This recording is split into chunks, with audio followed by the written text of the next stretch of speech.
Not in my studio today.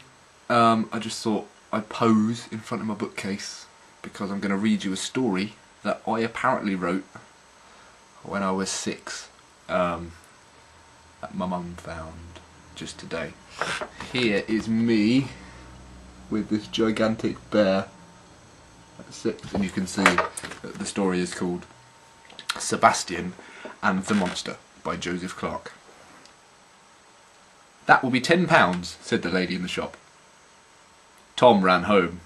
He was not going to trip up today. He had just bought a gigantic bear. Tom named his bear Sebastian, because in the film The Never-Ending Story, Sebastian wore a blue jumper. This big bear was coloured blue, so Tom named him Sebastian. That night, when Tom was fast asleep, Sebastian came alive and went down to the seaside. Tom lived near the seaside. There was a cave in the cliff down by the seaside, and there was a monster in there." There he is, Sebastian and the Monster. "It was dark in the cave, and scary. Seb was an explorer bear. A strange monster with white wings flew over. A whole group of hornets surrounded them." There you go, you can see that as well. I did a little illustration there, even though they're clearly dragonflies. "Seb was saved by the monster, who kicked him down a hole in the floor. Little did the monster know that there was a secret passage which led to a place called Craggy Top's Cellar. Joe lived there as a smuggler.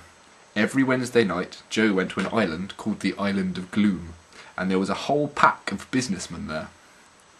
Joe took food for the other businessmen. The businessmen printed forged notes to spend in town. They sold forged notes to poor people. When Sebastian reached Craggy Top's cellar, he opened the door and made an awful noise because there were boxes on the other side, and they all fell down. Seb went up the cellar stairs and into the kitchen. There was nobody in the house, so Seb went out of the house to the Island of Gloom, almost killing himself on the rocks. He steered the boat, tried to get around the rocks, and nearly crashed into one. Seb just managed to get in and land on the island. He fell down a mine shaft. He wandered around the mine. Soon he heard a crashing noise, like ksh.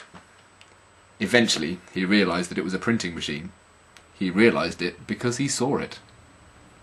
Seb ran back to the mine shaft. He climbed up, rowed back inland. He informed the police about the printing of the forged notes. The police sergeant sent policemen to guard all the shaft holes. When the businessmen came out, they all came out of the same shaft, and Bill Smuggs caught them all, and took them to prison after a sentence of 55 years in prison. Sebastian went home after the sentence, and when he climbed back onto Tom's bed, he turned into a proper bear.